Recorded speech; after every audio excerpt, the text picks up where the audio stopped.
할렐루야. 이름이 너무 좋아요. 제가 주사랑 성가대 찬양대는 많이 들었는데 주향한 찬양대는 처음 봤어. 야, 이런 값을 하시네요. 오늘 온 회중들이 주님을 향하도록 그렇게 딱 찬양을 하시더라고요. 너무나도 감사하고요. 또 하나님께서 우리의 찬양을 기쁘게 연락한 줄로 믿습니다. 영상 혹시 준비되어 있나요? 합찬양? 예, 돼 있어요? 예, 그러면 그거 한번 틀어주실래요? 조금만.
네, 이만큼만 볼게요. 감사합니다. 누군 것 같아요? 저랑 함께 33년 동안 광야의 여정을 열심히 걸어가고 있는 제 아내 임지혜 사모입니다.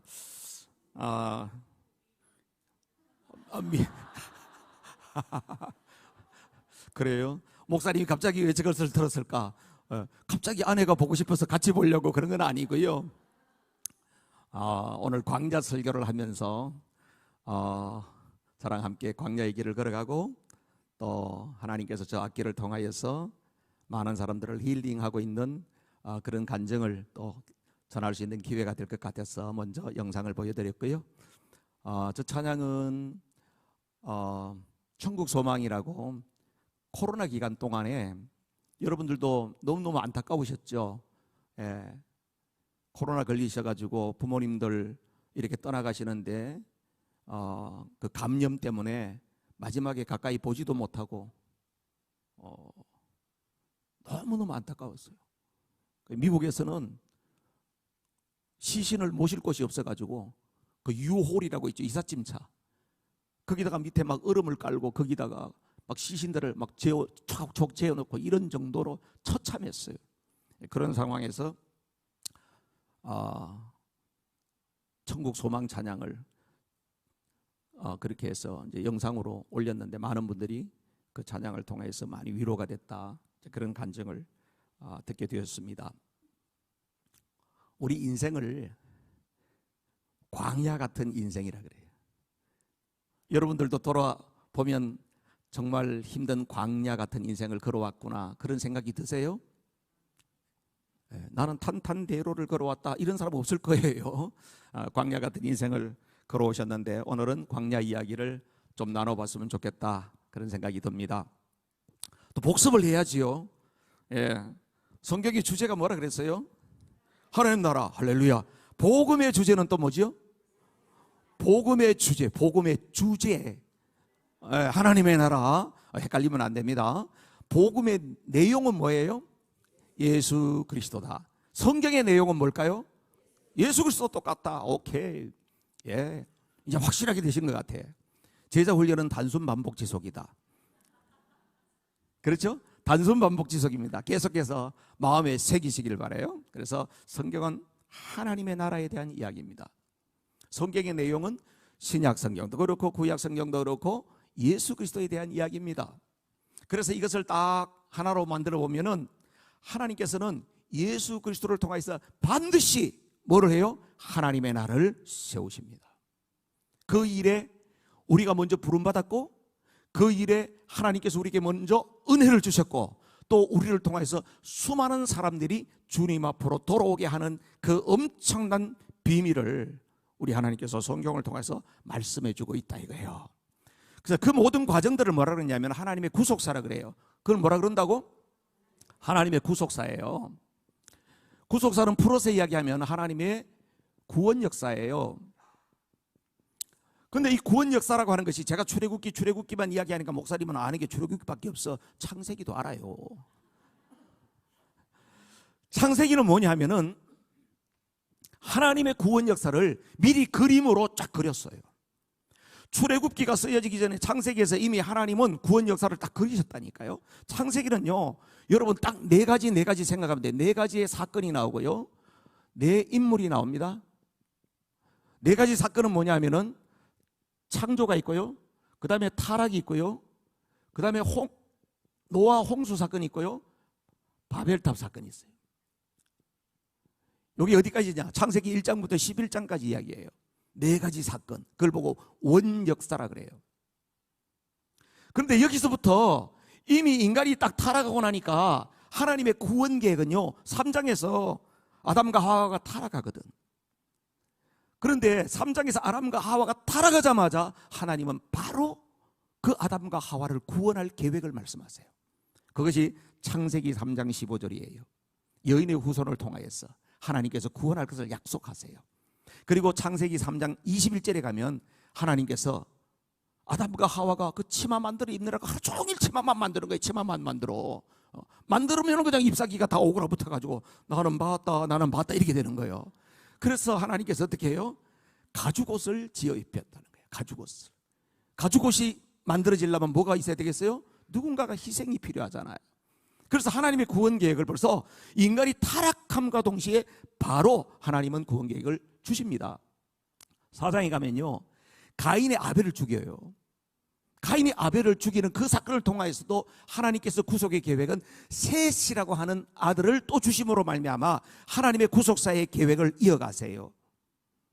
그 다음에요, 하나님의 아들들이 사람의 딸들의 아름다움을 보고 마음껏 죄를 짓는 거예요.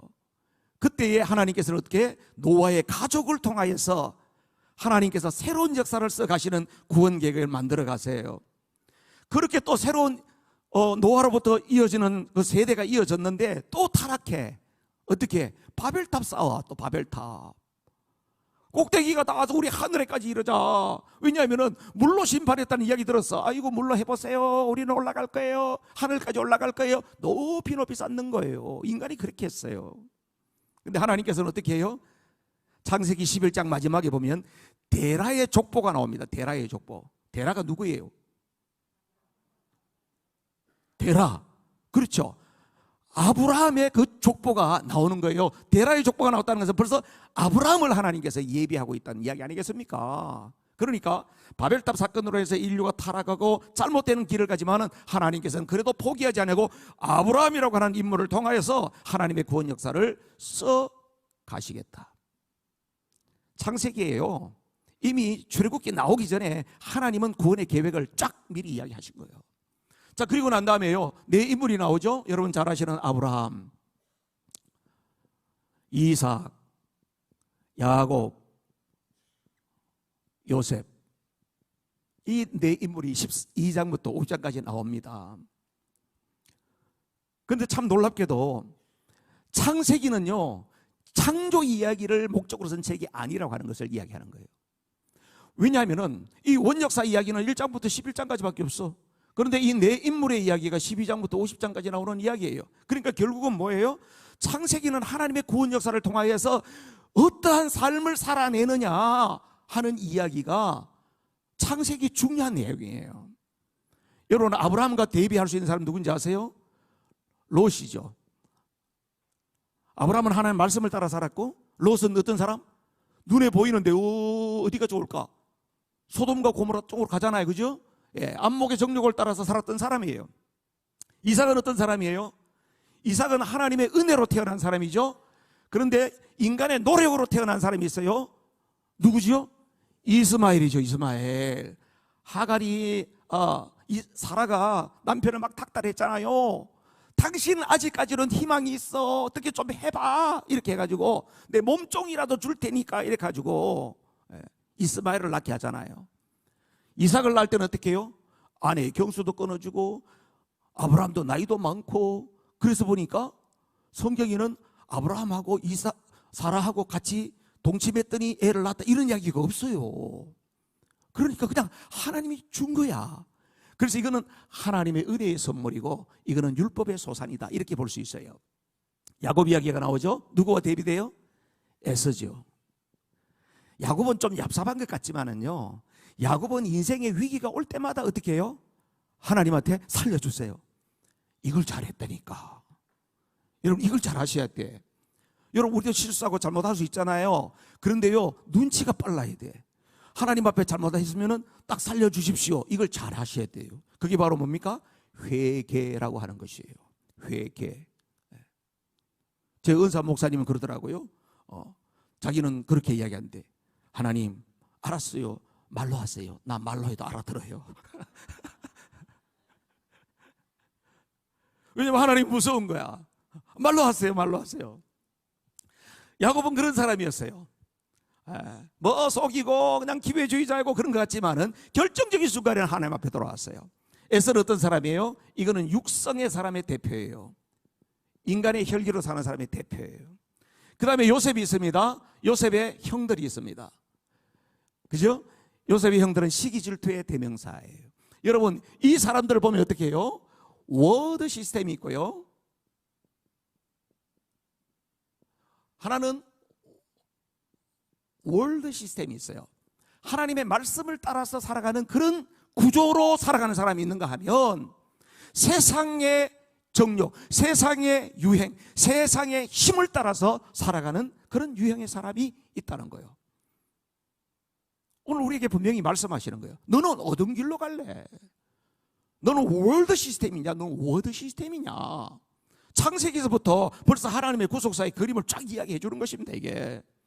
그리고 난 다음에 출애굽기가 나오잖아요. 출애굽기는 실제 이스라엘 백성들 그 역사를 통하여서 하나님의 구원 역사가 어떻게 펼쳐지는가 하는 것을 이야기하고 있는 거잖아요. 그래서 제가 계속 이야기한 것은 은혜 1장에서 11장, 구원 12장이죠. 그 다음에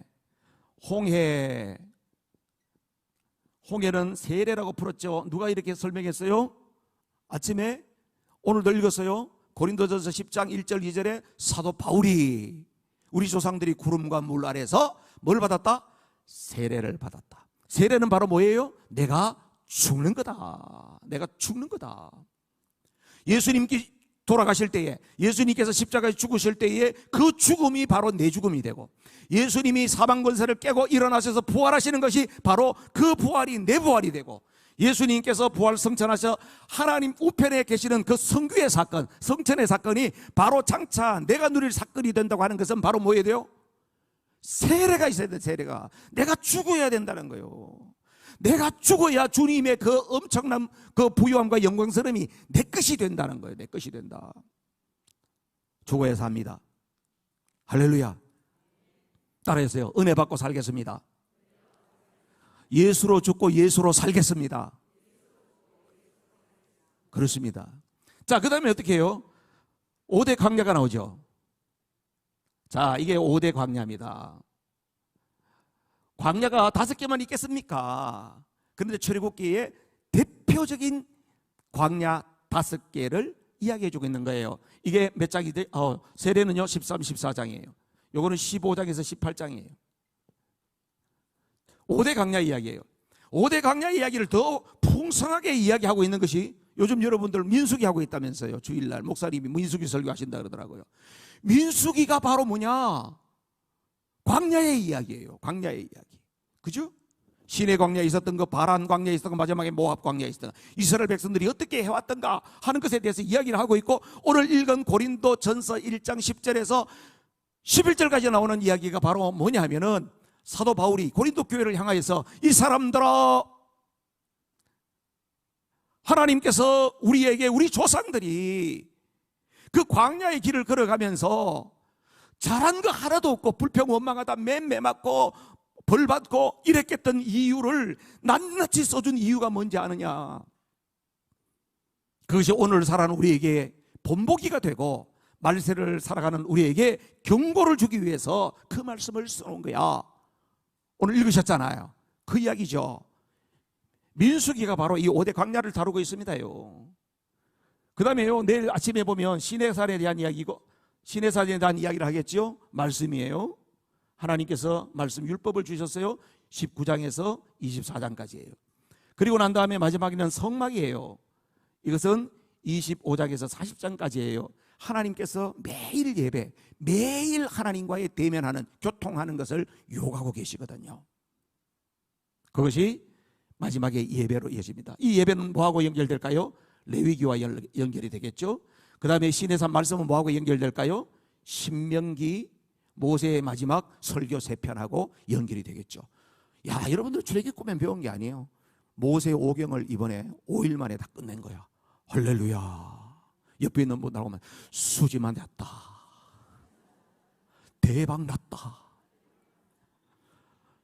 대박 난 줄로 믿습니다. 그래요. 이 구속사의 그림이 여러분 속에 쫙 그려져 있으면 신앙생활하는데 얼마나 도움이 되는지 몰라요. 맵이 없이 그냥 물어 가려고 하면 힘들어요. 근데 내가 맵을 알고 GPS를 탁 열고 가게 되면 모르던 길도 너무나도 신나게 여행할 수 있는 줄로 믿어요. 자, 성경 가운데 등장하는 훌륭한 인물들 가운데 믿음의 사람들이 살아갔던 여정들을 보면요, 그 사람들의 공통점이 뭐냐면 다 광야의 사람이었어요. 광야를 지난 경험들을 가지고 있던 사람들이었다는 거예요. 아브라함, 하나님의 약속을 받고 25년 동안 그 이삭을 낳기까지 힘든 시간을 지났습니다. 한두 해가 아니에요. 요셉, 꿈 꿨는데 꿈 꿨던 이야기하고 나서 형들한테 미움받아가지고 얼마나 미움받았어요. 애굽에 팔려가지고 13년이라는 세월 동안 노예 생활도 하고 감옥에도 들어가고 그러면서 혹독한 시간들을 보내게 됩니다. 출애굽의 지도자인 모세, 모세는 너무 길어. 40년이나 미디안 광야에서 어떻게 해요? 말할 상대도 없고 맨날 양들만 바라보고 살다 보니까 나중에 말도 안 됐다는 거야. 말도 안 됐대. 여러분들은 이해가 안 되지요? 말이 안 됐다는 게. 미국 사는 사람들은 이해가 돼요. 왜냐하면 영어도 잘 못해, 한국말도 잘 못해. 이래가지고 맨날 하는 이야기 그래요. 목사님 미국 오래 살다 보니까 영어도 못해, 한국말도 못해, 이상한 사람 됐어요. 그래요. 여러분들은 한국말 하나는 기가 차게 잘하잖아. 다윗 13년 동안 사울의 칼날을 피해가지고 그렇게 유리방황하면서 다녔습니다. 더 이상 도망갈 곳이 없어 적군의 땅 블레셋에 가가지고 거기 가서 미친 사람 흉내내면서 침을 질질 흘리면서 그렇게 살라고 발버둥 쳤던 그런 시간들이 있었습니다. 그뿐일까요? 이사야, 예레미야, 수많은 선지자들, 세례 요한, 예수님, 사도 바울, 모든 사람들의 공통점이 뭐다? 혹독한 광야의 시련을 경험했다. 길든지 짧든지 간에. 그러니까 여러분, 우리도 그 광야의 길을 걸어가는 것은 당연하다, 안 당연하다? 당연한 거예요. 하나님 앞에 쓰임받는 사람들은 광야의 길을 걸어간다고 해서 당연한 거예요. 나만 왜 이러면요 진짜 힘든 거예요. 그렇죠? 나만 왜 이런 어려움을 겪어야 돼? 이런 생각을 하면요 인생이 고달프기가 이루면 말할 수가 없는 거예요. 아, 이건 나만 아니야.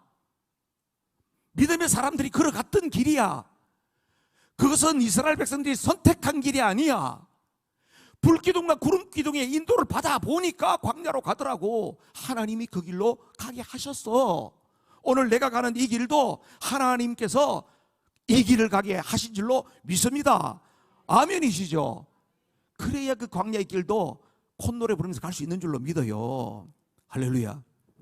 그래서 여러분, 광야의 길을 걷게 하신 그 하나님의 이유를 깨닫기만 하면 그 광야가 우리에게 오히려 복이 되는 줄로 믿습니다. 벌써 한 10년이 넘었네요. 지성에서 영성으로라고 하는 책을 쓴 분이 있어요. 아시죠? 한국의 대표적인 지성이라고 이야기했던 이어령 박사였어요. 문화부 장관도 하셨고요. 이분은 아주 그냥 글이 얼마나 날카로운지 항상 이분은 기독교에 대해서 비판적인 글을 쓰기로 유명했던 사람입니다. 그런데요, 이분의 정말 잘난 딸이 하나 있어요. 그 딸이 미국으로 가가지고 미국에 가서 또 법조인이 되어가지고 미국 연방법원의 검사도 되고 나중에 변호사도 되고, 그렇게 눈에 넣어도 안 아플 그 딸인데 이 딸이 암이 걸린 거예요. 말기 암 환자가 됐어요. 시력을 잃어요. 맹인이 되는 거예요. 그런데 그 딸의 아이가 있어요. 외손자죠. 자폐아예요. 자폐를 앓다가 이 아이가 죽어버렸어요. 그런 상황 속에서 이어령 박사 마음이 무너지는 거예요. 그런데 이 딸은 너무나도 예수님을 잘 믿어. 봉사활동 이런 거 너무너무 잘해. 그래서 이어령 박사가 딸이 믿는 하나님한테 딜을 하는 거예요. 내 딸이 믿는 하나님이 진짜 있다고 그러면 내 딸의 눈을 고쳐주세요. 내 딸을 좀 살려주세요. 그럼 내가 당신을 따르겠습니다. 평생 꼿꼿하게 살았던 사람이 자기 딸 때문에 하나님 앞에 무릎을 꿇어요. 그에게 혹독한 광야이죠. 딸이 잠시 좋아졌습니다. 그래서 그는 법조인의 길을 포기하고 신학을 해서 목사가 됐어요. 그리고 난 다음에 얼마 있지 않아서 다시 암이 재발해서 하나님 부름을 받았습니다. 그 과정 가운데에서 그렇게 빡빡하던 아버지 이어령 박사는 예수님을 영접하고 세례를 받게 되잖아요. 세례 받고 난 다음에 이분이 이런 인터뷰를 했습니다. 절망해보지 않은 사람은 절대로 영성을 가질 수가 없습니다. 자기 파괴라고 하는 극적인 경험이 없이는 영성을 갖기가 참으로 어렵습니다. 이 세상에는 빛만 필요한 것이 아니고 어둠도 필요합니다. 이어령 박사가 어둠을 통해서 빛 되신 주님을 만난 간증이었습니다. 자기 인생길에 이런 광야가 없었다고 하면 자기는 주님 앞에 돌아오지 않았을 것이라는 거죠. 여러분, 우리는 살아가면서 이와 똑같은 경험은 아니겠지만은 각자에게 있는 그 아픈 경험들이 있어요. 그런데 사람들은 공통점이 있어요. 공통점이 있어. 자기가 겪고 있는 아픔이 제일 아픈 경험이래요. 자기가. 그렇죠? 그 어떤 분이 그랬대요. 그냥 막 투병을 하는데 너무나 아빠가 막 비명을 지르면서 막 힘들어 그래가지고 남편이 가가지고 이야기를 했대. 당신 애 낳을 때 더 힘들었잖아. 애 낳을 때를 생각해. 막 잔소리 하지 말아요. 애 낳는 건 아무것도 아니야. 그랬대. 그러니까 지금 아픈 게 제일 힘든 거예요. 지금 힘든 게, 지금 경험하고 있는 것이 제일 힘든 거지. 그래서 우리는 그런 상황 속에서 물음합니다. 왜? 예수님을 믿는 우리도 그런 물음을 합니다. 하나님 왜? Why me?라는 책이 있어요. 왜 나에게 이런 일이 있습니까? Why now? 왜 지금 이렇습니까? 내가 그동안 뼈빠지게 고생해가지고 이제 뭔가 좀 제대로 한번 살아보려고 하니까 왜 지금 이런 일이 일어납니까? 우리는 이런 물음들을 숱하게 던질 만한 상황으로 빠져든다 이 말이에요. 너나 할 것 없이. 내가 왜 이 거친 광야를 걸어야 되느냐? 왜라고 하는 것에 대한 답을 분명히 아는 사람은 그 광야를 걸어가는 것이 덜 힘듭니다. 그런데 해답을 알지 못하는 상황 속으로 계속 가는 사람은 정말 힘든 길로 계속 가는 것입니다. 오늘 말씀을 통하여서 하나님께서 왜 우리를 이 광야의 길로 걸어가게 하시는지를 깨닫게 되는 복 있는 밤이 되기를 주님의 이름으로 축복합니다. 이스라엘 백성들이 광야의 길을 가게 했던 것도 하나님께서 불기둥과 구름기둥을 인도해서 갔다는 것을 기억해야 돼요. 내가 경험하고 있는 온갖 불행한 일들도 재수가 없어서 그런 게 아니에요. 그 사람 때문이 아니에요. 하나님께서 광야의 길을 걷게 하시는 거예요. 그래서 그 광야의 일 가운데에서 반드시 하나님이 계획하는 바가 있어요. 하나님의 목적이 있어요. 그래서 우리는 그럴 때마다 뭐라고 해요? 무슨 뜻이 있겠지. 옆에 있는 뭐라고 해요? 무슨 뜻이 있겠지. 그래요. 왜냐하면 우리가 힘들면 함부로 막 말을 하면서 그때 안 해야 할 말들을 너무 많이 하고 그때 입술로 짓는 죄가 많아지거든. 욥이 얼마나 괜찮은 사람이었습니까? 친구들이 와가지고 막 이야기하다 보니까 욥이 안 해야 할 말을 막 너무 많이 하잖아요. 하나님을 잘 섬기는 자였어요. 그런데 나중에 막 하나님한테 따지면서 하나님 좀 내려와봐요 막 이러면서 하나님 당신이 계시면 막 이렇게 막 함부로 말을 막 해버리는 거예요 나중에. 그래 마지막에 가서 나중에 하나님 내가 잘못했어요 이렇게 되잖아요. 그래서 우리가 광야의 길 어려운 일을 만날 때에 무슨 뜻이 있겠지. 이 길을 가게 하시는 이도 하나님이시오. 하나님의 계획이 분명히 있을 거야. 하나님 나는 모르지만 하나님께서 이 끝에 분명히 하나님의 계획이 있는 줄로 믿습니다. 이 마음을 가져야지 그 가운데서 죄짓지 않고 이 광야를 순탄하게 빠져나갈 수 있다니까요. 할렐루야. 오늘 민수기 그 고린도전서 10장 읽은 말씀 가운데에서 민수기에 대한 이야기라 그랬죠. 민수기 6절 말씀 한번 읽어볼까요? 본문 6절, 오늘 본문 6절 말씀을 읽어보겠습니다. 고린도전서 10장 6절 다 같이 시작. 이러한 일은 우리의 본보기가 되어 우리로 하여금 그들이 악을 즐겨한 것 같이 즐겨하는 자가 되지 않게 하려 함이니. 민수기에 이스라엘 백성들과 조상들이 했던 그 일들을 미리 다 실패의 역사, 부끄러운 역사를 적어놓은 이유가 바로 뭐다? 그것이 우리에게 본보기가 되어서 우리 조상들이 했던 그런 길을 걸어가지 않도록 하기 위함이다. 11절 말씀 다시 볼까요? 그 뒤에 11절 시작. 그들에게 일어난 이런 일은 본보기가 되고 또한 말세를 만난 우리를 깨우치기 위하여 기록되었느니라. 아멘. 여러분 마지막 때를 살아가는 거 맞습니까? 말세를 살아가는 것 같아요? 한국에는 전혀 이 말세에 대한 생각이 별로 없으신 것 같더라고. 세상에 뉴스가 엄청나게 많이 보시죠? 말세가 가까이 온다는 걸 누가 이야기해줘요? 각국의 방송국의 앵커들이 이야기해주고 있는 거예요. 오늘 뉴스를 말씀드리겠습니다. 하와이가 그냥 완전히 폭삭했습니다. 뉴스를 말씀드리겠습니다. 지금 캐나다에 산불이 1000개 이상이 났습니다. 아무리 꺼도 꺼지지가 않습니다. 600개 이상은 하늘에서 비가 내리고 오기 전에는 절대로 꺼지지 않습니다. 세계 곳곳에 뉴스를 이야기하잖아요. 거기 이야기가 다 어디 나오는 이야기예요? 예수님께서 종말에 요새 뉴스를 들으면 예수님이 오시는 발걸음 소리가 성큼성큼 들리는 것 같아요. 미국의 필라델피아에 가면요, 과학자들이 세계 종말 시계라고 하는 큰 시계가 있어요. 종말이 지금 얼마나 남았는가 과학적으로 이야기해 주는 거예요. 2023년에 종말 시계가 얼마로 시간이 조정되어 있는지 아세요? 마지막에 바늘이 24시 딱 12시 거기에 바늘이 딱 모이면 종말이 온다고 생각하는 거예요. 그분들이 이야기하기는 11시 58분 30초, 인류는 이제 90초 남았다는 거예요. 과학자들이 봐도 이 지구의 수명이 이제 얼마 안 남았다는 거예요. 지구에 돌아가는 것이 얼마 안 남았다는 거예요. 그러니까 어떻게 해요?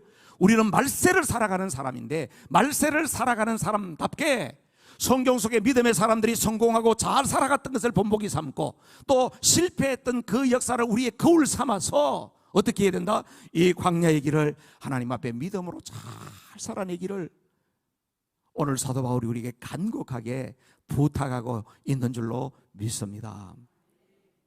그래서 뭘 하라는 거예요? 고린도 교회에게 악을 즐기지 말아라, 우상 숭배하지 말아라, 주님을 시험하지 말아라, 원망하지 말아라. 우리 조상들이 했던 그런 못된 행실 본받지 말아라. 반면교사를 삼아라. 주님 오실 날이 멀지 않았다. 여러분, 어느 나라의 역사든지 보면 요즘엔 다 역사를 너무 다 왜곡하잖아요. 자기 나라에 불리한 건 다 왜곡시켜버려. 그런데 성경에 보면요, 절대로 왜곡 안 해. 부끄러운 것도 낱낱이 다 이야기를 해요. 민수기에 이스라엘 백성들의 실패 역사 그거 담아가지고 뭐 좋겠어요? 그런데 오늘 뭐라고? 우리에게 경고를 주기 위해서. 성경은 우리에게 그것을 다 낱낱이 증거하고 있다는 거예요. 민수기 1장 1절 말씀을 보겠습니다. 민수기 1장 1절. 다 같이 시작. 이스라엘 자손이 애굽 땅에서 나온 후 둘째 해 둘째 달 첫째 날에 여호와께서 시내 광야 해막에서 모세에게 말씀하여 이르시되. 이스라엘 자손이 나온 둘째 해 둘째 달 첫째 날에, 그죠? 뭘 하라고요? 시내 광야 회막에서 누가? 하나님께서 모세에게 이야기를 했다는 거야. 거기에 보면 광야라고 하는 표현이 나옵니다. 광야는 원래 히브리 원문에는 미드바르라고 되어 있습니다. 한마디 배워볼까요? 미드바르. 미드바르. 미드덕이 아니고 미드바르야. 미드바르. 미드바르가 뭐라고요? 광야라고 하는 것이에요. 광야. 그럼 광야가 어떤 것일까 상상이 좀 잘 안 되잖아요. 우리는 가면 전부 다 그냥 초목이 우거져 있으니까 광야가 잘 머리에 안 들어올 수 있어요. 민수기 20장 5절 보십시다. 다 같이 시작. 너희가 어찌하여 우리를 애굽에서 나오게 하여 이 나쁜 곳으로 인도하였느냐? 이곳에는 파종할 곳도 없고 무화과도 없고 포도도 없고 석류도 없고 마실 물도 없도다. 세 번째 얘기는요, 나쁜 곳이 아니고 이 고약한 곳으로 데려왔느냐. 광야는요 아주 고약한 곳이에요. 광야는 고약한 곳이에요. 제가 오래전에 성지순례를 갔어요. 이 출애굽 여정을 따라서 이집트에서 이렇게 이스라엘로 들어가는 길이에요. 버스를 많이 타야 되거든요. 버스를 타고 가는데 어떤 목사님이 그런 거예요. 가이드님, 우리 그냥 이렇게 버스만 태우지 말고 광야 체험도 좀 하고 이렇게 좀 했으면 좋겠어요. 언제 좀 해주시겠어요? 네, 조금만 기다리십시오. 그런데 한참 가더니 진짜 차를 세우고, 네, 여러분들 이제 광야에 가서 한번 광야가 어떠신지 한번 보고 오십시오. 그러고 나서 시간은 15분 드리겠습니다. 그런 거야. 15분밖에 안 줘. 그러고 나서 내렸어요. 내렸어. 그날 그 광야의 온도가 섭씨 46도였어. 땅에서 아지랭이가 올라오는 게 아니고 불이 올라오더만. 샌들 신고 갔던 사람은 5분도 안 돼서 다 올라왔어. 샌들 신고 모래가 들어가니까 발이 뜨거워서 있을 수가 없어. 그리고 15분 줬는데 5분 만에 전부 다 차 안에 들어앉아 있어. 그게 광야예요. 아무것도 없어요. 그런데 그 광야에서 하나님께서 모세에게 뭘 했다고요? 말씀을 하셨대요. 말씀이 뭐냐 하면은, 말씀을 따라 해볼까요? 따바르, 따바르, 따바르. 아까 광야는 뭐라 했어요? 미드바르. 뭐 좀 비슷하지? 미드바르, 따바르, 미드바르, 따바르. 비슷하죠? 어원이 똑같아요. 들린다는 말이에요. 이 말은 무슨 말이냐? 광야에 아무것도 없지만 들려. 뭐가 들려? 광야에서는 하나님의 말씀이 들린다는 거예요. 하나님께서는 우리에게 말씀을 주시기 위해서 우리를 어디로 보내느냐? 광야로 보내요. 여러분, 우리의 삶이 엄청 바빠. 분주해. 뭔 계획이 그렇게 많은지 몰라. 그러니까 어떻게 해요? 하나님이 우리에게 아무리 말씀을 해도 안 들려. 바빠요, 바빠. 그래서 하나님께서 때때로 우리에게 우리의 모든 스케줄대로 진행되지 않도록 딱 막으시고 우리에게 광야로 인도하시는 거예요. 왜? 하나님이 우리에게 들려줄 말씀이 있기 때문에 그런 거예요. 광야는 바로 뭐다? 말씀을 듣는 곳입니다. 광야는 메마름의 장소요, 고통의 장소요, 기다림의 장소요, 혼돈과 공허의 장소예요. 아무것도 없어요. 무화과도 없고 석류도 없고 아무것도 없어요. 그러나 거기에 뭔가가 딱 하나 있어요. 뭐가 있어요? 하나님이 계세요. 그래서 하나님이 거기서 말씀하세요. 할렐루야. 제가 여러분들에게 질문을 좀 해보고 싶은데, 여러분 하나님을 못 만나더라도 그저 편안하게 살다가 인생을 마쳤으면 좋겠어요? 아니면 힘들고 고생스러워도 주님의 임재를 경험하는 광야라 할지라도 주님의 임재를 경험하면서 살고 싶으세요? 1번이요? 2번이요? 정말 2번이에요? 여러분 대단하시다. 그 광야가 만만치 않을 텐데요.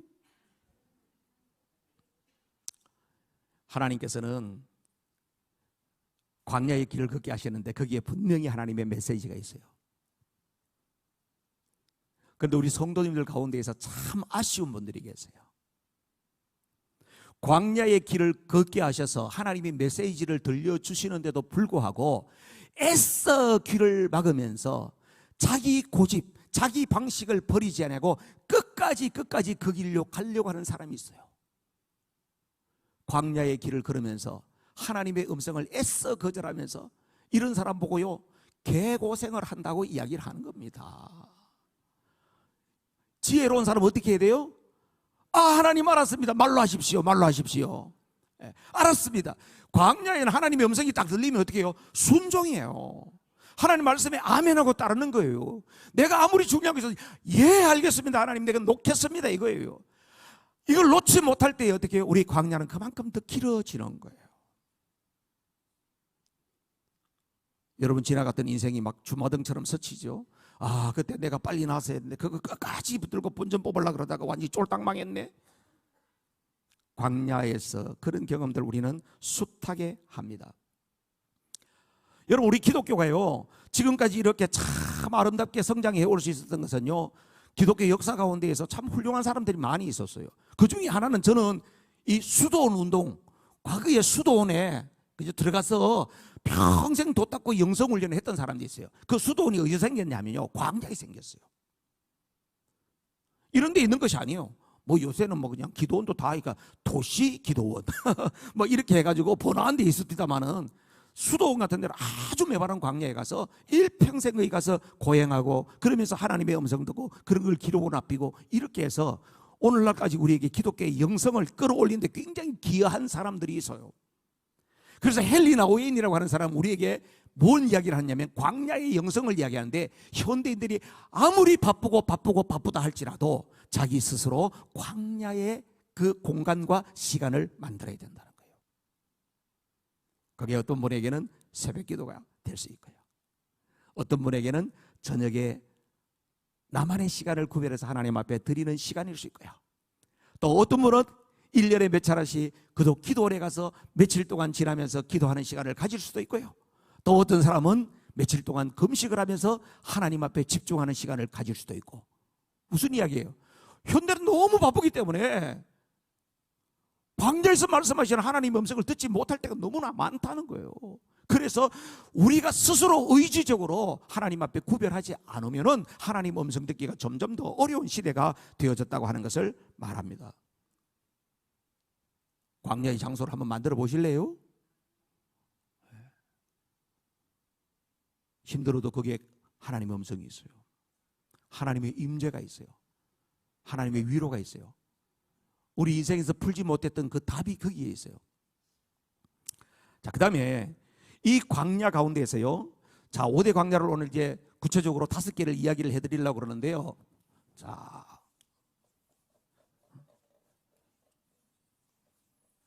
이스라엘 백성들이 걸어갔던 그 속에는 뭐 온통 광야죠. 그런데 하나님께서 이스라엘 백성들에게 걸어가게 했던 광야가 5가지가 있습니다. 첫 번째로는 수르 광야예요. 두 번째는 무슨 광야? 신광야예요. 세 번째는 러비딤 광야예요. 네 번째는 러비딤 광야 안에서 누구를 만나느냐? 아말렉을 만나요. 다섯 번째는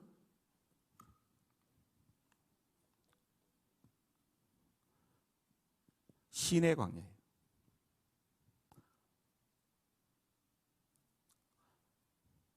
이 다섯 가지 광야를 출애굽기에서 이야기해주고 있어요. 자, 그러면 이 광야가 무슨 이야기냐 이거요.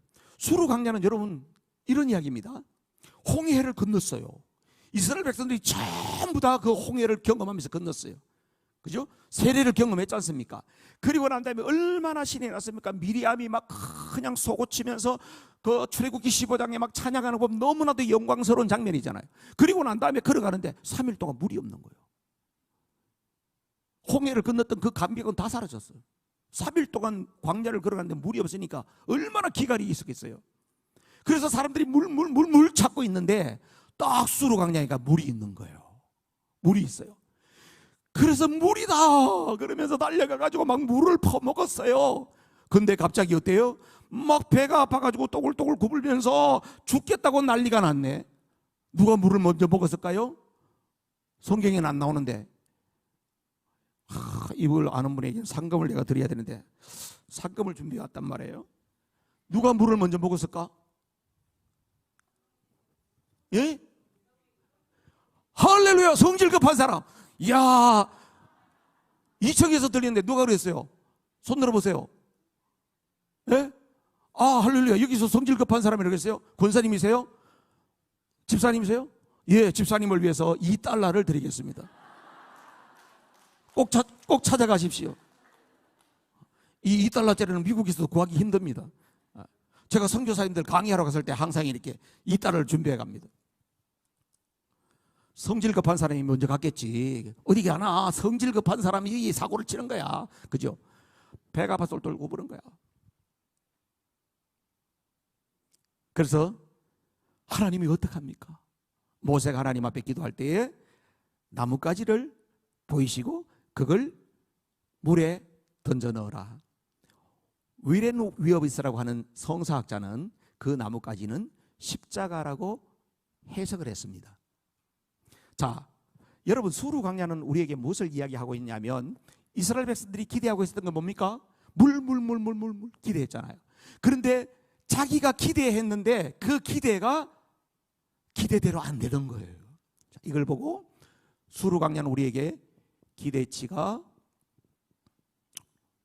무너졌을 때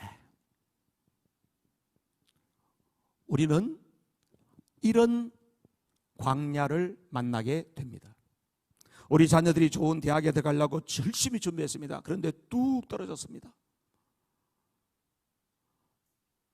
우리 자녀들 가운데에서 누구와 교제하면서 이제 결혼한다고 좋은 이야기를 하고 잘 진도가 나가다가 어느 날 결별하게 됩니다. 여러분들이 사업에 대한 꿈을 꾸고 열심히 투자해가지고 사업을 했는데 보니까 기대대로 안 되고 무너지게 됩니다.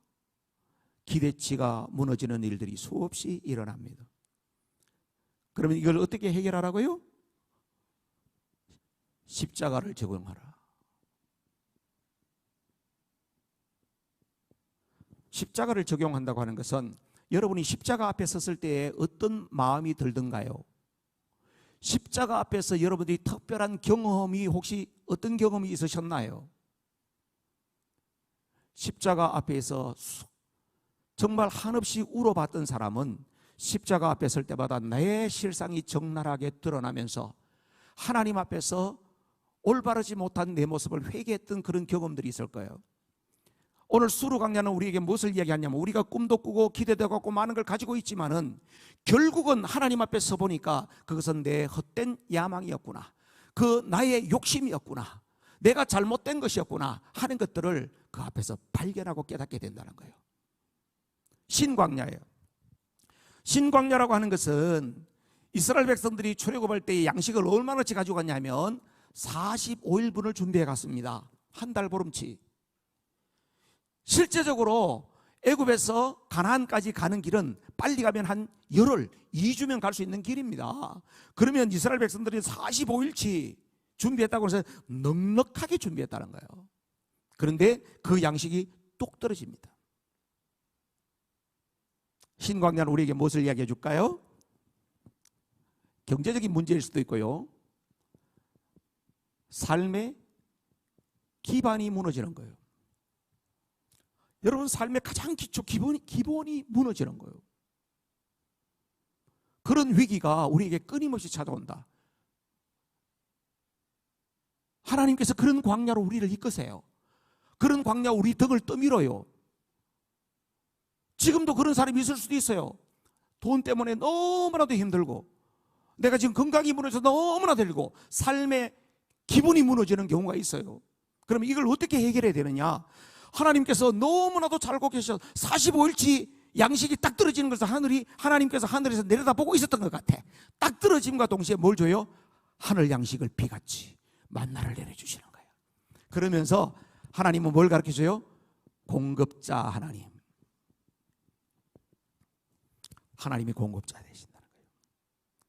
제가 이 출애굽기 5대 강야를 배웠는데요, 교회를 개척하고 나서 첫 해에는 잘하다가 둘째 해에 딱 되고 나니까 렌트비가 워낙 비싸요. 미국에는 주거 비용이 엄청나게 비싸요. 여러분들도 집값이 비싸서 힘들겠지만은 교회 렌트비를 갖다가 한 달에 한 7,000불씩 내야 돼요. 그러니까 엄청나게 내는 거야. 그런데 재정을 담당하는 권사님에서 목사님 큰일 났어요. 왜요?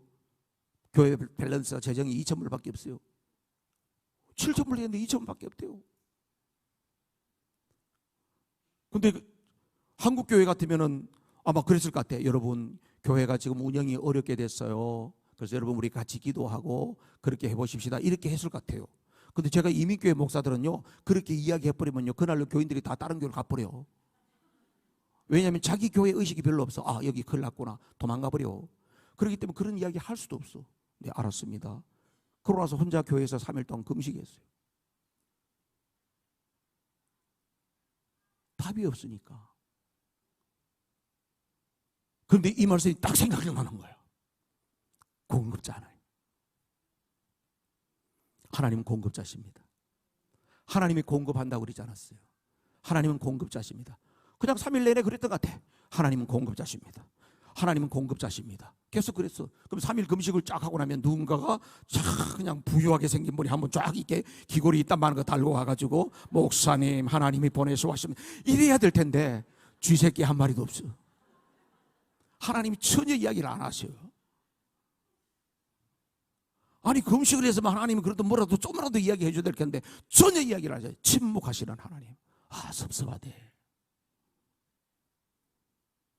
그래서 어떻게 해요? 교회는 어렵다는데. 그러고 난 다음에 장로님들 모아가지고, 장로님 교회 재정이 많이 어렵다고 그러니까 다음 달부터 제 사례비 30% 감봉해 주세요. 목사님 지금 생활도 어려운데 그 어떻게, 다른 방법이 없습니다. 그냥 30% 떼고 주십시오.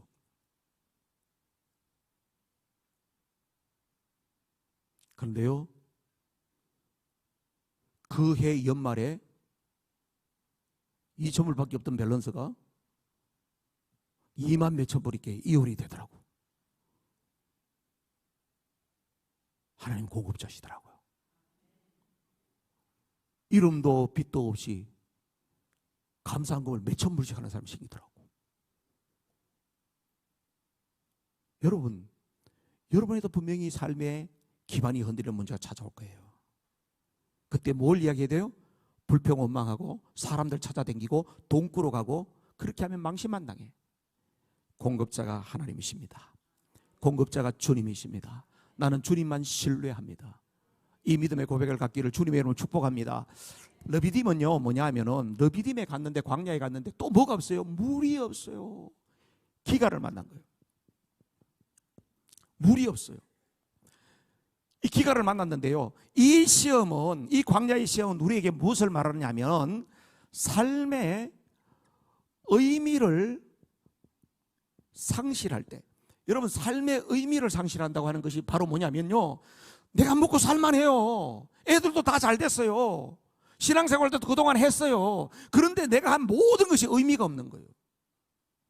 주로 이제 이런 분들이 이렇게 이야기해요. 목사님, 내년부터 이제 봉사하는 거 보고 다 이제 내려놓고 난 조용하게 이제 그렇게 신앙생활을 할 겁니다. 그런 분들이요, 주로. 삶의 의미를 상실. 부잣집 딸이요. 한국의 재벌의 딸이요. 그런데 자살해버려. 왜 그래요? 삶의 의욕이 없는 거예요. 삶의 의미를 상실한 것입니다. 무서운 겁니다. 이런 시험이 찾아와요. 신앙생활 열심히 잘하는 사람도 이런 마음이 어느 날 불쑥 들어와요. 의미가 없어. 지금까지 교회 봉사하고 섬겼던 거 다 내가 헛짓했지. 그런 마음이 쑥 들어온다니까. 그게 바로 뭐예요? 3단계 르비딤 광야 속에 지금 들어간 거예요, 사람은. 목사님 탓이 아니에요. 구역장 탓이 아니에요. 아, 하나님께서 나를 지금 3단계 지금 르비딤으로 밀어넣는 거구나. 이 하나님의 뜻이 뭐지? 그걸 아셔야 된다. 그러면 이 르비딤 광야는 어떻게 해결해야 되냐? 반석에서 생수를 공급받아야 돼.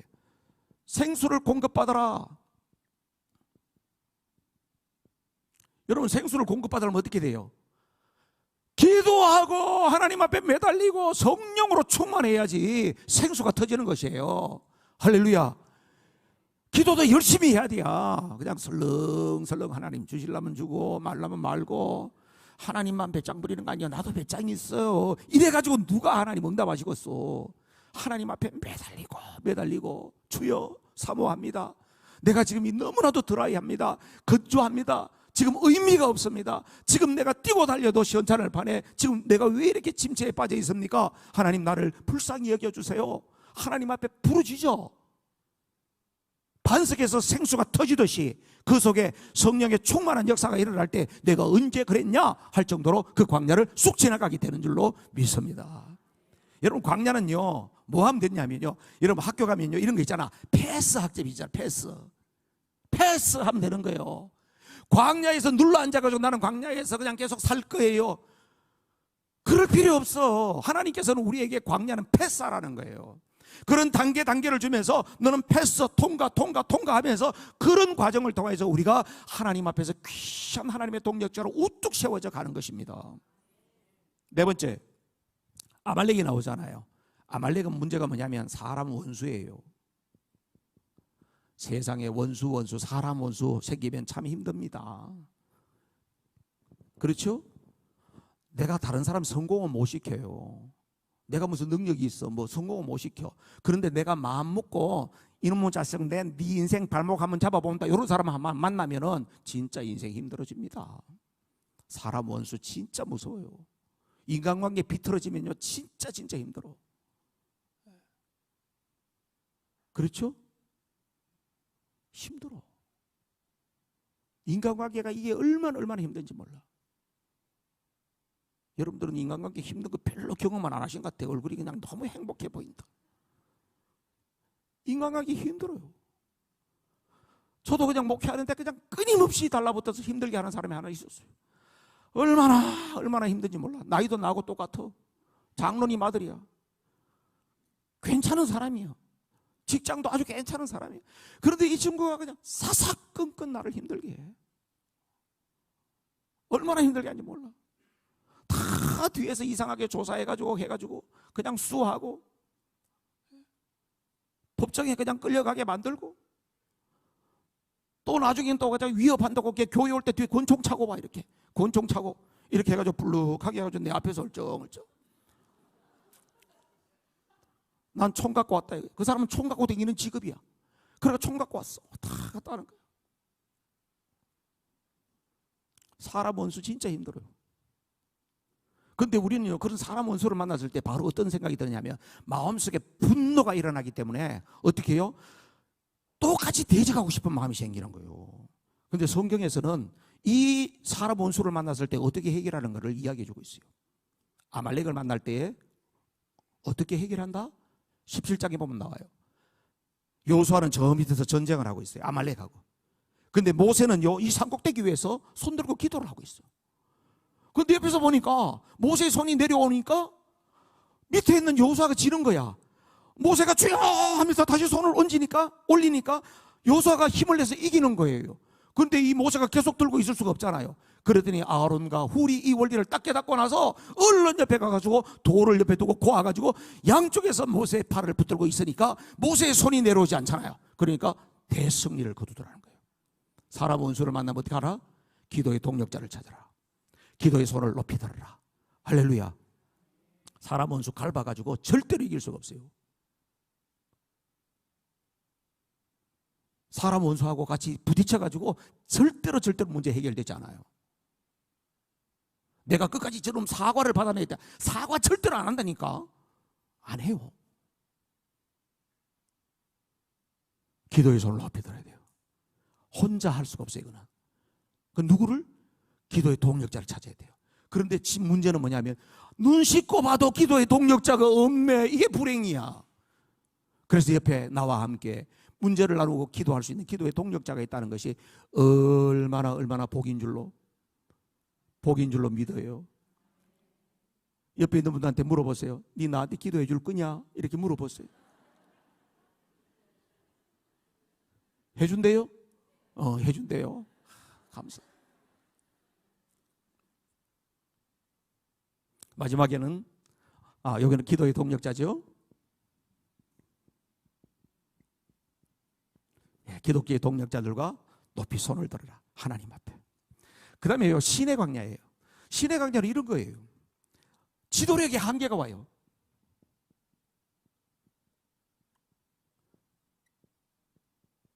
모세의 장인 이드로가 와서 보니까 이 사위가 나가서 오늘 장인들은 나 출근합니다. 그러고 나서 광야에 가가지고 보니까 사람들이 벌써 줄을 쭉 서 있는 거예요.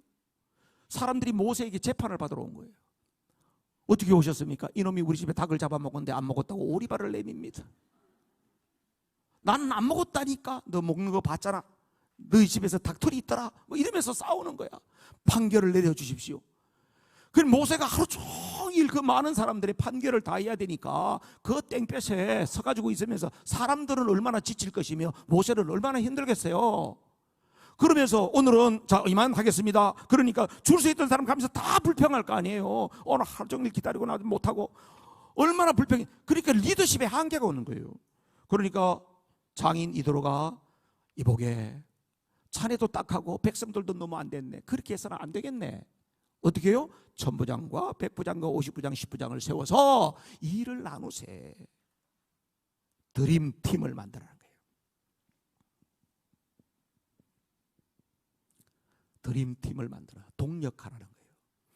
이것은요 교회로 보면요 목사님도 한계가 와요. 목사도 한계가 온다니까요. 내가 도저히 우리 교회 목회는 이제 더 이상 내가 못하겠다 이럴 때가 온다니까. 리더십에 한계가 온다니까요. 아직 안 오셨지? 너무 잘하신다니까. 이야, 우리 한정희 목사님 내가 옛날 영역이 한 7배는 된 것 같아. 제가 옛날에 봤을 때보다. 스스로도 한계가 와요.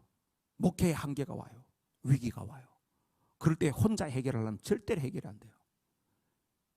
교회의 중직자들과 함께하고 내가 힘든 것을 이야기하고 장로님들 저를 도와주세요. 권사님들 기도로 저를 좀 도와주세요. 제가 이렇게 약해요. 제가 한계에 온 것 같아요. 제가 일주일 동안 기도원에 가서 기도하면서 다시 하나님의 응답을 좀 구하고 올게요. 여러분이 좀 도와주세요. 같이 해야 돼요. 교회 보면요 유난히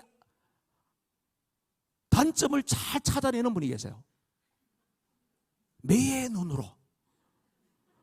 그래서 이런 분들은 꼭 이야기해요. 목사님 오늘 그건 대먹지 않았어. 그걸 그렇게 하면 안 될 것 같아요. 항상 매의 눈으로 이야기하는 사람이 있어요. 그럼 어떻게 될까요? 저 사람을 배제시켜야 되겠다 이래가지고 배제를 시키면요 이 사람이 절대로 배제가 안 돼. 이 사람 찰그무리처럼 붙어가지고 더 지적을 해. 그걸 어떻게 해야 될까요? 그 사람을 아예 드림팀으로 끌어들여 버려야 돼. 집사님이 정말 매의 눈을 가졌네요. 나는 그런 걸 못 봤는데 어떻게 그렇게 예리하십니까? 집사님이 꼭 필요합니다. 나는 때로는 이게 눈이 잘 안 보여요. 옆에 있으면서 저에게 그런 거 좀 가르쳐 주세요. 이렇게 가지고 아예 팀 안으로 끌어들여 버려야 돼요. 이게 바로 지도력의 한계를 극복하는 일인 줄로 믿습니다. 성도 여러분, 그게 지혜로운 거예요. 그렇죠? 그래서 자꾸 불평하게 되면요, 나만 자꾸 시험에 드는 거예요. 오히려 거기에 들어가서 제가 목사님, 우리 교회에 필요한 부분이 이런 것 같으니까 저도 좀 같이 동력할 수 있게 해 주십시오. 이렇게 해가지고 드림팀이 되는 거예요. 그렇게 할 때에 하나님께서는 그 공동체를 또 지도력에 어려운 한계가 있는 것을 넉넉하게 이겨갈 수 있도록 만들어 주시는 줄로 믿습니다. 훈련의 목적이 뭘까요? 하나님께서 이런 훈련을 하는 목적이 뭘까요? 목적이 있어요. 하나님께서 이런 훈련을 하는 목적은 포커싱, 로드십, 오직 하나님께만 집중하게 하고 오직 하나님이 우리의 주인 되심을 믿고 따르도록 하기 위하여서 하나님께서는 우리에게 광야의 길을 걷게 하신다고 하는 사실을 믿으시기를 바랍니다. 여러분, 오늘 광야 이야기를 들으니까 여러분 지나왔던 광야가 좀 생각나는 게 있습니까? 어떤 사건, 언제, 내가 그때는 그게 너무나도 나에게는 힘든 광야였어, 그런 생각이 나시지요? 여러분들은 오늘 여기에 성경이 주는 그 답을 그대로 잘 했나요? 할렐루야. 그렇게 잘 하셨다니 얼마나 참 대단한지. 목사님은 언제 광야에 있나요? 저는 미국이 광야예요. 많은 사람들은 미국의 아메리칸 드림을 꿈꾸면서 미국에 가요. 그런데 저는 미국이 광야에서 저에게 광야예요. 한국에서 부교육자 15년 했어요. 그래서 담임 목사 가려고 열심히 기도로 준비하고 있는데 느닷없이 그냥 미국에서 청빙이 와가지고 미국으로 가게 됐어요. 미국으로 갈 때에 다른 사람들이 얘기해서 아유, 박 목사 거기 가려고 이민 먹기 힘들다는데,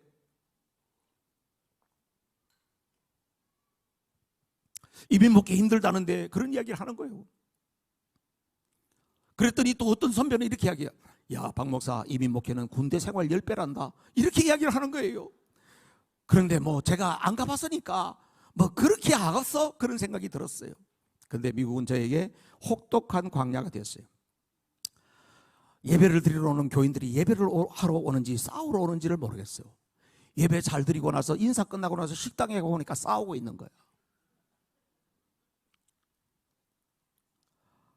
그래서 이렇게 좀 뜯어말리고 왜 이랬어요? 이렇게 해가지고 하고 나서 어디를 식당에서 광고를 예배하면 인사를 하고 나서 식당에 갔는데 우리 장로님하고 사찰 집사님하고 둘이 맥사리를 딱 잡고 싸우는데 막 쌍시옷이 왔다 갔다 하면서 싸우는 거야. 그래서 교회 분위기 좋을 때 제가 이런 이야기를 했어요. 안 되겠다. 아예 공개적으로 해야 되겠다. 친교실의 중간에 사각의 링을 설치해가지고 글러브를 놓고 말이지, 우리 밥 먹을 때 붙을 사람 올라와라 해서 한 번씩 공식적으로 붙는 게 낫지 않겠나, 네, 이런 생각을 했다니까요. 그렇게 사이가 안 좋아요. 왜냐하면 그 공동체가 너무 작기 때문에 그래요. 이민사회라고 하는 것이 이민 와가지고 같이 그냥 부딪히며 살아왔던 삶을 살다 보니까 또 비즈니스도 보면 다 한인 사람들을 대상으로 하는 비즈니스가 많다 보니까 저놈이 옛날에 날 속여먹었어, 저놈이 내일 돈 떠먹었어, 이런 사람들이 딱 같은 교회 속에 있는 경우가 참으로 많았어요. 사이가 안 좋아요. 사이가 안 좋아요.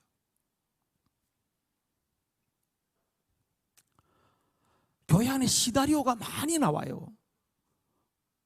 아니 뗀 굴뚝에 연기 날까? 연기 나요. 많은 이야기가 돌아다녀요. 진짜 유치한 이야기가 많이 돌아다녀요. 목사가 내 인사를 안 받았다는 둥, 우리 목사는 돈 있는 사람만 좋아한다는 둥, 자기는 죽도록 일하는데 목사는 시원한 사무실에 앉아가지고 놀고 먹는다는 둥, 우리는 돈 되고 예수 믿는데 목사는 돈 받고 예수 믿네, 이런 이야기도 있고.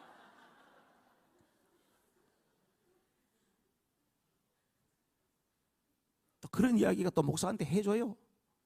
목사님 아무개가 이렇게 이야기하고 댕깁니다. 이민목회에 왔다고 하니까 우리 장신 선배님 가운데서 한 분이 전화가 왔어요. 한참 선배님이에요. 박 목사 여기 와서 축하하네, 사모님하고 꼭 오게, 내가 밥을 한 끼 사겠네. 선배님이 오라니까 갔죠. 제 아내를 데리고 갔어요. 여러분 제 아내 보셨죠? 아까 하프치던 여자가 제 아내예요. 갔어요. 선배님이 이렇게 이야기하는 거예요. 아이고, 이렇게 에리에리한 사모를 데리고 왔어. 그 깡패 소굴에서 어떻게 목회하려고 왔노? 이해할 수 없는 이야기를 하는 거예요. 그 목사님이 제가 가기 전에 임시당회장으로 있다가 교인들이 목사님을 때리려고 그래가지고 도망을 갔대. 거칠어요. 너무 거칠었어요. 목사님들이 이민교회는 어떻게 정착했나 하면, 이민 오는 사람들이 그때는요 도움받을 데가 없기 때문에 목사님들이 보통 유학을 가든지 해서 다른 일반인들보다도 영어도 좀 몇 마디 하고 배운 사람들이니까 공항에 누가 이민을 옵니다 하는 정보를 알게 되면 공항에 가서 배엔을 가지고 가서 그분 가서 아파트 얻은 데까지 물건 실어다 드리고, 그리고 아이들 학교 갔다 공부할 수 있도록 또 수속을 해드리고, 또 직장 가는데 또 해주고, 필요한 것들을 이렇게 구해주고, 이런 일을 하다 보니까 이민 목회하는 목사님들은 거의 소셜 서비스 하는 사람, 사람들의 모든 필요를 채워주고 도와주는 사람, 이런 정도로 인식이 돼 있어요. 그렇게 해가지고 겨우겨우 이 사람들 해가지고 전도해가지고 자기 교회 정착을 시키잖아요. 그러면 이민사회에 와가지고 정착을 또 하고 나서 조금 적응이 되고 나면 이사를 가요. 한국 사람은 어디로 이사를 가냐 하면 자식들 공부시키는 게 목적이기 때문에 학군 좋은 데로 이사를 가버려요. 그럼 어떻게 될까요? 자연스럽게 교회를 떠나게 되는 거예요. 한 사람 정착시키기가 보통 어려운 일이 아니에요. 그래서 정착시켜놓고 실컷 수고해가지고 해놓으면 떠나가고 이게 작은 교회의 안타까움이죠. 그리고 그런 사람은 또 어디 갈까요? 다 큰 교회 가요. 왜냐하면 큰 교회 가야지 비즈니스를 한다든지 여러 가지 기회가 많기 때문에. 세상에 이런 사람도 봤어요. 큰 사업체를 갖고 있는 사람인데요, 남편은 큰 다른 교회에 있고 아내는 또 큰 다른 교회에 등록이 돼 있더라고요. 세상에, 여러분들은 상상이 안 되시죠? 우리 동네에서는 상상이 되는 이야기예요. 또 성도들 가운데에서 살아가다 보면 거기에서 많은 애환이 생기지 않습니까? 어디 이야기할 데도 없고, 부부간에도요 같이 비즈니스를 하는 사람들은 부부 사이가 그렇게 좋을 수가 없어. 하루 종일 같이 보고 있는 거예요. 그러다 보니까 사이가 좋을 수가 없어. 그래서 자기 안에 있는 고충을 누구한테 이야기를 많이 할까요? 목사님한테 상담하라고 와가지고 이야기를 많이 하세요. 많이 하다 보면 어떻게 해요? 은혜라는 마음을 좀 쏟아놓고 싶어가 실컷 이야기하고 나서 돌아서 집에 가서 생각하면 오늘 내가 너무 많은 말을 했네, 후회가 되는 거예요. 이민 목회에 산무가 있어요. 산무. 선배님이 가르쳐 주더라고. 박 목사 산무가 있다. 뭡니까? 한국에서 뭐 하다 왔나? 절대로 묻지 마라. 한국에서 학교는 어디까지 했냐? 이거 절대로 묻지 마라. 고향이 어디냐? 이거 절대로 묻지 마라. 묻지 마라. 그래서 산무래요. 왜 그러냐? 이민사회에는 자기 신분을 감추고 싶은 사람이 꽤나 많기 때문에 그렇다는 거예요. 목회가 잘 안 되는 거예요. 힘들어. 그런데요, 그런 과정 속에서 제가 저 자신을 발견했어요. 아, 기도를 해야 되는 거구나.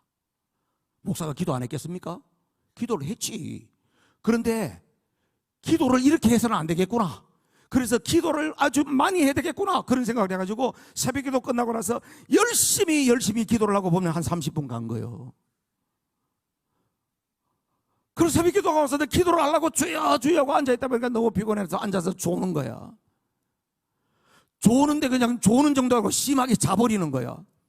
그래가지고 여기 앉아가지고 장의자 앞에다가 이렇게 엎드리고 자니까 나중에 보면 여기에 줄이 이만큼 굵게 스티그마가, 이 흔적이 생기는 거예요. 교인들은 아무도 없는데 이 중앙 통로를 걸어갈 때 얼마나 부끄러운지 이렇게 붙잡고 걸어간 적이 한두 번이 아니었어요. 이 힘든 목회를 돌파하려면 기도를 해야 되는데 기도가 안 되는 거예요.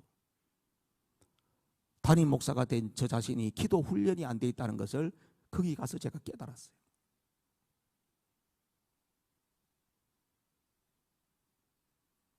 우리 어머니가요 완전히 기도파거든.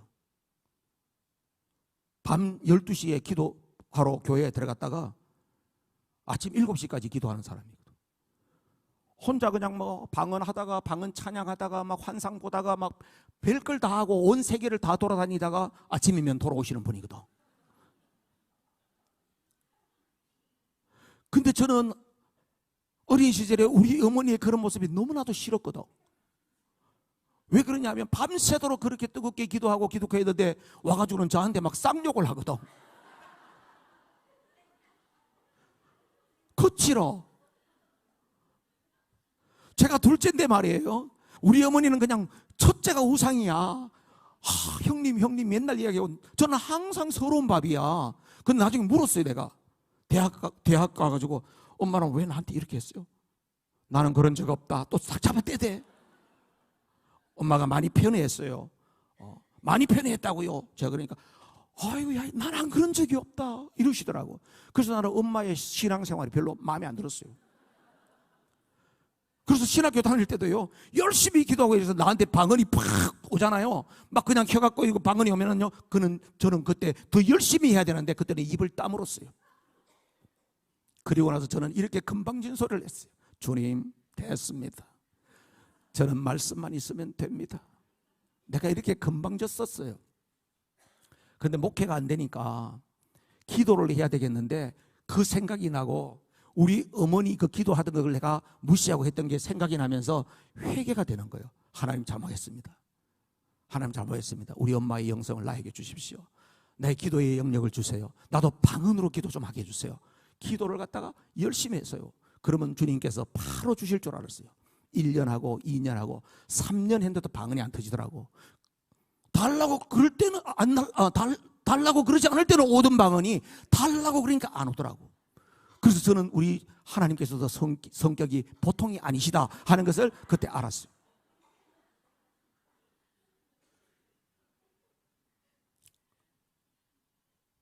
(3년이) 지났어요. 정말 힘들었어요. 기도가 안 되는 게 얼마나 힘든지 아세요? 기도를 안 해본 사람은 기도가 얼마나 힘든지 이런 이야기하면 전혀 감이 안 와.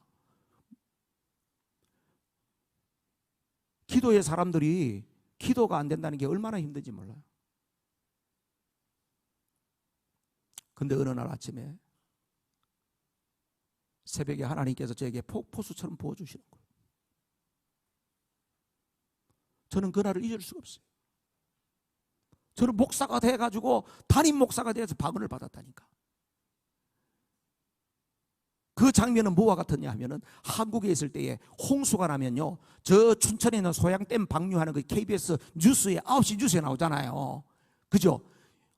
예, 이제 소양댐 수위가 다 찼습니다. 이제 곧 방류합니다. 수문을 엽니다. 그러면서 수문을 열었습니다. 그러면 어떻게 해요? 물폭탄이 터지잖아. 그냥 물이 쏟아지면서 막 물폭탄이 터지잖아요. 하나님께서 그 아침에 부어주시는 주체할 수 없는 감동이었어요. 여러분, 성령 세례를 받는다고 하는 것은 다 방언을 해야 되는 것은 아닙니다. 그렇지 않고도 하나님께서 은혜를 특별히 주시는 여러 가지 경험들을 갖고 있습니다. 그런데 사도행전에 보면요, 성령이 임했던 사건이 4번 나와요. 사도행전에 몇 장이 나오냐면 사도행전 2장이 나오죠. 사도행전 2장에 뭐가 나와요? 마가의 다락방에서 성령이 임했던 사건이 나오지 않습니까? 그리고 나서 사도행전 8장에 나옵니다. 8장에 빌립이 가서 전도하려는 사마리아 지역에 가가지고 전도했어요. 그랬는데 예루살렘에서 베드로와 요한이 와가지고 안수를 했더니 그냥 성령이 임하는 거예요. 그 다음에요, 사도행전 10장에 가면요, 고넬료의 가정에 가가지고 베드로가 설교할 때에 성령이 강력하게 임해요. 그 다음에 16장인가 가면요, 에베소에서 성령이 임한 사건이 나옵니다. 그런데 공통점이 있어요. 사마리아만 빼고요, 성령이 임해서 전부 다 방언하고 예언했다는 이야기예요. 여러분, 방언을 사모하시기를 바라요. 기도할 때 방언을 사모하세요. 우리 장로교 통합측은요, 기도가 너무나도 밋밋해. 옛날에 목사님들은 그래서 열심히 방언으로 막 기도하면 뒤에 와서 등을 뚝뚝 치면서 이랬어. 조용히 하세요. 조용히 하세요. 그랬어요. 그래서 기도하는 사람 불 다 꺼져가지고 이 장로교에 남아있을 수가 없었어. 그래서 다 어디로 갔어요? 보따리 사들고 다 순복음교회로 간 거예요. 여러분, 기도의 불이 다시금 일어나야 될 줄로 믿어요. 광야를 통과하는 건요, 이론 가지고 통과가 안 돼요. 기도의 영역을 입어야 돼요. 성령으로 충만해야 돼요. 이 모든 것들을 기도할 때 하나님이 지혜를 주시는 거예요. 기도할 때 깨닫게 해주시는 거예요. 그 다음에 저도 이 광야 길을 통과하면서 또 하나를 깨달았어요. 목사인 제가 말씀에 너무나도 무식하다는 것을 알았어요. 물론 저를 힘들게 하는 사람 여러 사람들이 있었어요. 그럼에도 불구하고 하나님께서 그런 사건들을 통해서 내게 깨달아 준 게 바로 담임 목사까지 된 제가 말씀에 너무나도 무식하다고 하는 것을 알게 됐어요. 설교 준비는 잘해서 하죠. 설교 준비는 그 본문만 열심히 공부하고 준비해가지고 하면 되니까. 근데 성경 말씀에서 너무나도 무식하다는 걸 그 광야 속에서 하나님 앞에서 들통난 거예요. 근데 하나님께서 저에게 다시금 말씀 훈련을 시키시고 말씀 딜리버리 사역을 시키시고 그러면서 선교사님들과 목사님들을 섬길 수 있도록 은혜를 주신 줄로 믿습니다. 하나님께서 저에게 광야의 길을 걷게 하셨으니까 저와 함께 한평생 살았던 제 아내도 참 힘든 광야를 걸었어요. 아까 보니까 얼굴 보니까 광야를 전혀 안 걸은 사람 같았죠. 예. 예. 그렇죠. 예. 광야를 제대로 걸으면 얼굴에 광채가 납니다.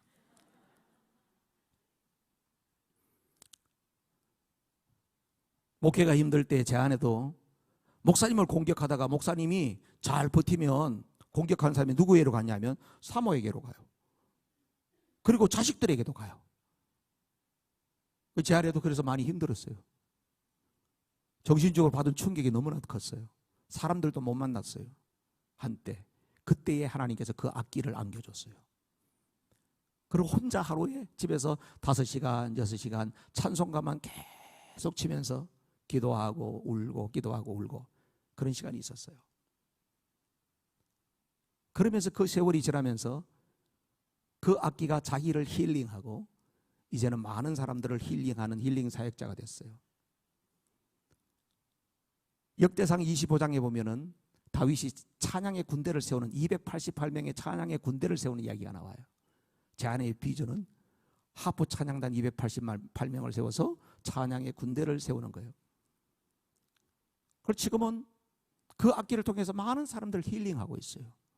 배우는 사람들 콘서트에 참석하고 이런 사람들이 보게 되면은 콘서트를 가면 기뻐해야 되는데 사람들이 꼭 울어요. 콘서트 하면 사람들이 막 울어요. 그리고 앞으로 배우는 사람들이 보니까 사모님하고 같이 연주하다 보니까 내가 치료가 됐습니다. 하나님 고쳐주셨습니다. 이런 감정들이 계속 나오는 거예요.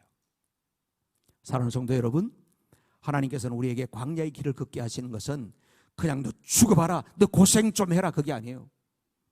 우리가 하나님께 더 집중, 포커싱하고 예수님이 우리의 주인이라고 하는 것을 확실하게 고백하고 믿음의 길을 확실하게 디뎌가면서 하나님 앞에 더 존귀하게 쓰임받는 사람 만들려고 하는 하나님 놀라운 계획이 있다고 하는 사실을 믿으시기를 바랍니다.